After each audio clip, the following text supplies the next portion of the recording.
Əziz, değerli, mühtərəm Müslüman kardeşlerim, bu güzel cümə gününün rəhməti, bərəkəti, mağfirəti cümləmizin ve bütün ümmeti Muhammedin üzerine olsun. Əziz, değerli kardeşlerim, bugünkü cümə xutbəmizin mövzusu istehlak dövründə mənəvi tarazlığımızı qoruyalım. Dinimiz İslam hayatımızın tamamını əhatə edir. Rabbimizin əmir və qadağaları dünyada sırat-ı müstəqimə, ahirette ise cənnətə çatmağımıza vəsilədir. Bunları bildiğimiz halda bəzən bizler dinimizin həyat verən qaydalarına göz ardı eder. Mənəvi tarazlığımızı itirərik. Bununla beraber Peyğəmbərimizin rəhbərliyindən uzaklaşar, İslam'ın hayatımıza mane qatan təsirindən də uzak qalarıq. Bizler keçici olan dünya hayatı ve zinetine meyledir. Dünya ahiret tarazlığını itirir, ahiretimizi de puç edirik. Dünyaya meyl etmek veya dünyevleşmek kişinin Allah'ı ve ahireti unutmağa, büyük bir sevgiyle dünyaya bağlanmasıdır. Hiçbir zaman ölmeyecek kimi dünyaya bağlanarak dünya malına düşkün olmasıdır. Ama bu bizim hem dinimize hem de mənəviyyatımıza ve ahiretimize ziyan vurar. Rabbimiz Kur'an-ı Kerim'de insanın bu yanlış tutumu isteği hakkında Allah Azze ve Celle Ala suresinin 16. 17. ayetinde böyle buyurur. Ancak siz dünya hayatına üstün tutursunuz. Halbuki ahiret daha hayırlı ve ebedidir. Cenab-ı Hak bizleri ibadet ve itaat için yaratmış ve bizi de bu fani dünyaya imtihan için göndermiştir. Müslüman elbette dünyası için çalışacaktır. Ama mənəviyyatını ve ahiretini de göz ardı etmeyecek şekilde yaşamalıdır. Ahiret yurduna kazanmak için dünya nimetlerinden de meşru şekilde istifade etmek esastır. Bizden dünyadan tamamıyla uzaklaşmak değil, balanslı şekilde dünyadan istifade etmek talep olunur. Çünkü bir şeyin ifratı da, tefridi de kabul olunmazdır.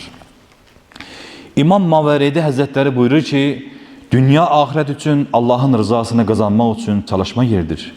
Hadis-i şerifin ifadesiyle, dünya ne güzel miniktir. Ona minin ki sizi ahirete çattırsın.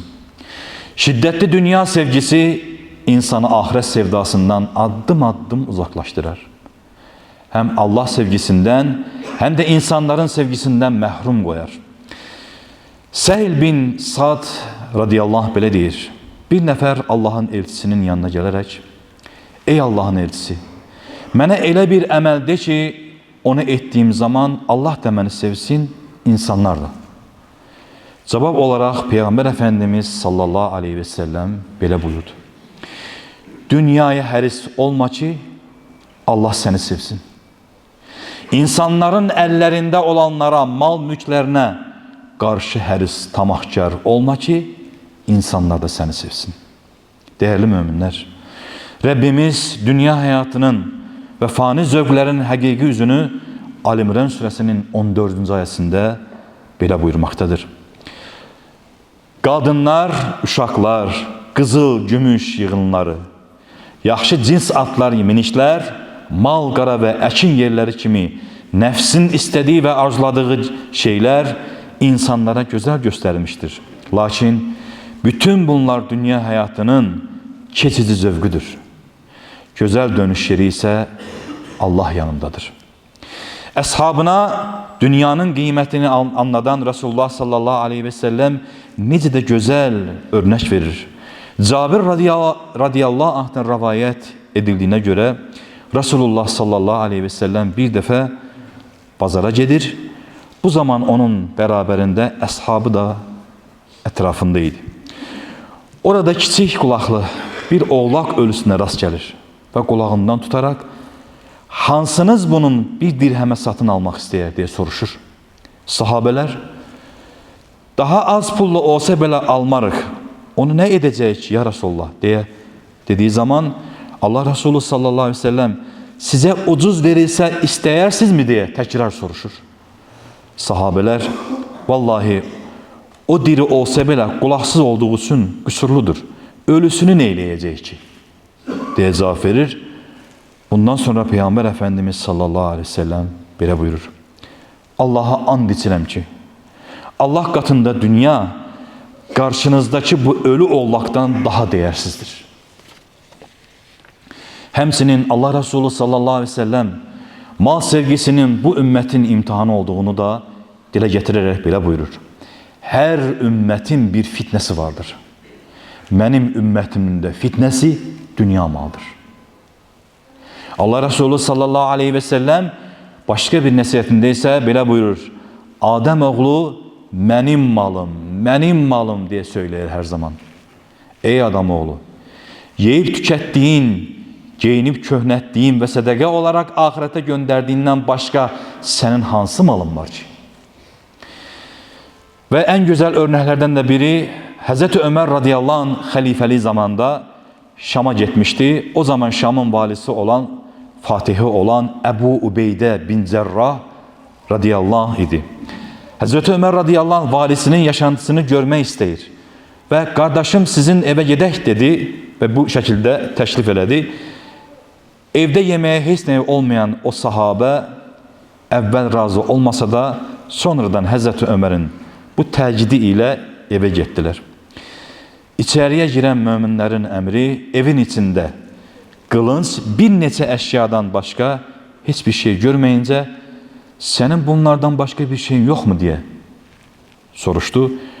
Ebu Ubeyde radıyallahu anh bunlar benim ihtiyacımı üçün kafidir cevabını verdi. Bəs sen qonağına bir şey ikram etmeyeceksen mi diye sual edince Ebu Ubeyde köhne bir küp getirdi. İçinde kurumuş çörək parçaları çıxınca Hazreti Ömer radıyallahu anh ağlayarak ey Ebu Ubeyde vallahi sen hariç dünya her birimizi değiştirdi. Aziz mühterem Müslüman kardeşlerim, dünya malına hərislik ve sevginin en çok zarar vurduğu şeylerden biri de bizim öz dinimizdedir. Bu meseleye de dikkat çekerek Allah Resulü sallallahu aleyhi ve sellem bile buyurur. Bir koyun sürüsünün içine hücum eden iki aç kurdun, həmin sürüye verdiği zarar var dövlete həris bir adamın dinine verdiği zarardan daha çok değildir. Unutmayın ki dinini bırakıp dünyaya meyl edenin misalı deniz suyu içenin misalı kimidir. İçmeyi çoğaldıkça insanın susuzluğu da çoxalar. Bu hal ölene kimi devam eder. Bu şekilde Adem hem dinine hem de ahiretine ziyan vurmuş olar.